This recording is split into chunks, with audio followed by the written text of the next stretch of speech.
Guys, ഇപ്പോൾ നമ്മളൊരു കല്യാണത്തിന് പോയിക്കൊണ്ടിരിക്കുകയാണ്. ആക്ച്വലി സൺഡേ ആണ് കല്യാണം. ഞങ്ങൾ സാറ്റർഡേ നൈറ്റിലാണ് പോകുന്നത്. സൺഡേ ഞങ്ങൾക്ക് വേറൊരു പരിപാടി ഉണ്ടായിരുന്നു. ഇപ്പം ഞങ്ങളോർക്കും കഴിഞ്ഞ ആഴ്ചത്തെ പരിപാടിയുടെ വീഡിയോ ആണ് ഞാൻ ഇപ്പോൾ ഇടുന്നത്. അതേ ഗൈസ്, ഇപ്പോൾ റെഗുലർ ക്ലാസ്സൊക്കെയാണ്. വീഡിയോ എടുത്താലും അത് എഡിറ്റ് ചെയ്ത് അപ്ലോഡ് ചെയ്യാൻ നമുക്ക് ടൈം കിട്ടാറില്ല. അങ്ങനെ പോകുന്ന വഴിക്ക് ഇനിമി കാത്തിരുന്നൊരു സ്ഥലമാണിത്. ഈ ഒരു സ്ഥലത്ത് ഇത് എപ്പോഴും ഒന്നും കാണില്ല. ഇടയ്ക്കിടയ്ക്ക് ഏതോ ഒരു ദൂര സ്ഥലത്തു നിന്നൊരു ടീം വന്ന് ഇങ്ങനെ അത്തറ റോഡിൻ്റെ സൈഡിലിട്ട് വിൽക്കാറുണ്ട്. അങ്ങനെ കുറേ നേരം അവിടെ ചുറ്റിപ്പറ്റി നിന്നിട്ട് എൻ്റെ ഉമ്മ അവിടെ നിന്ന് വാങ്ങിയേ. ഈ ഒരു സ്ഥലത്ത് എത്താറാകുമ്പോൾ തന്നെ നല്ല മണം. അപ്പോൾ തന്നെ നമുക്ക് ഫൈൻഡ് ചെയ്യാൻ പറ്റും അവിടെ അവർ ഇപ്രാവശ്യം എത്തിയിട്ടുണ്ടെന്ന്. അങ്ങനെ അവിടെ എത്തി നമ്മൾ കല്യാണം നടക്കുന്ന സ്ഥലത്ത് അതിൻ്റെ തൊട്ടിപ്പുറത്താണ് നമ്മുടെ വൈബ് ഉള്ളത്. പിന്നെ അവിടെ കുറച്ച് നേരം നോക്കി നിന്നിട്ട് നമ്മൾ നേരെ അകത്തോട്ട് കയറി. അപ്പോൾ നമ്മുടെ കല്യാണപ്പെണ്ണും ചെറുക്കനും ഒക്കെ വന്നിട്ടുണ്ടായിരുന്നു. അങ്ങനെ കുറച്ച് നേരം അവിടെയൊക്കെ നോക്കി നിന്ന് സത്യം പറഞ്ഞാൽ എനിക്ക് ഇവരൊന്നും അറിയില്ല ഗൈസ്. ഞാൻ പിന്നെ വീട്ടുകാരുടെ ഒരു ഇതിലങ്ങ് പോകുന്നതാണ്. അങ്ങനെ അവിടെ ചുറ്റിപ്പറ്റി നിന്ന് നമ്മൾ ഫുഡൊക്കെ കഴിച്ചിട്ട് നമ്മൾ നേരത്തെ ഇറങ്ങാൻ നോക്കി. കാരണം നല്ല മഴയൊക്കെ വരുന്നുണ്ടായിരുന്നു.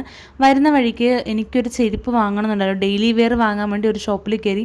ഈ 3 ഗൈസ് എന്നെ ഇങ്ങനെ സ്റ്റക്ക് ചെയ്തുകൊണ്ടിരുന്നത്. അവസാനം ഞാൻ ആ നടുക്കത്തെ ഗ്രീൻ ആട്ടോ എടുത്തത്. അപ്പോൾ എൻ്റെ ഉമ്മയ്ക്ക് പെട്ടെന്നൊരു പ്ലാൻ, ഒരു ഷൂ വാങ്ങണമെന്ന്, അതും ഡെയിലി വെയറിന്. അങ്ങനെ അതും ഒരെണ്ണം നോക്കി ഒരെണ്ണം വാങ്ങിയിട്ടുണ്ടായിരുന്നേ. ഇപ്പോൾ നമുക്ക് എല്ലാ ഡേയ്സിലും റെഗുലർ ക്ലാസ് ഉള്ളതുകൊണ്ടാട്ടോ വീഡിയോ ഇങ്ങനെ പ്രോപ്പറായിട്ടൊന്നും ഇടാൻ പറ്റാത്തത്. എന്തായാലും ഞാൻ നോക്കുന്നുണ്ട്. പിന്നെ വരുന്ന വഴിക്ക് നമ്മളൊരു ഷോപ്പിൽ കയറി ഒരു 1-2 സാധനങ്ങൾ വാങ്ങാനുണ്ടായിരുന്നു. അങ്ങനെ അതും വാങ്ങി വീട്ടിൽ പോയപ്പോൾ അത്രേ ഉള്ളൂ. ബായ്.